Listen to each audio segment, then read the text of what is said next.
বাবা, কত রাত হয়ে গেল আজকে বাড়িতে আসতে আসতে। খোকা, কালকে সকাল সকাল আমি তো দিদির বাড়িতে যাব। কেন মা? এই রোদের মধ্যে না বেরিয়ে তো বিকেলে বেরোতে পারো। না, আমি অত রাতে বেরোবো না। যতই হোক, মেয়ে মানুষের পদে পদে দোষ থাকে। আমি অত রাত্রির বেলা চলাফেরা করি না। মা, কথাটা আপনি আমাকে শোনাচ্ছেন না? কালকে আমি অত রাত্রির করে বাড়িতে এসেছি বলে। না বাপু, আমি তোমাকে কিছু বলছি না। তোমাকে বলতে আমার বইই গেছে। মা, আমি ঘাসে মুখ দিয়ে চলি না। কথাটা আপনি আমাকেই শোনালেন।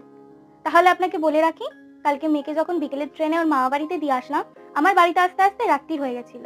আমারও কিন্তু রাত্রিবেলা বাড়িতে আসতে ভয় লাগছিল কাকা। তোমার ন্যাকামো কথাগুলো বাদ দাও তো। শুনতে ইচ্ছা করে না তোমার কথা। হ্যাঁ, সেই আমার মা হলে ঘরে বসে কথা শোনাতো না, রাস্তায় বেরিয়ে আমার জন্য অপেক্ষা করতো। কিন্তু ওই যে, মা আর শাশুড়ির মধ্যে তো পার্থক্য থাকবেই।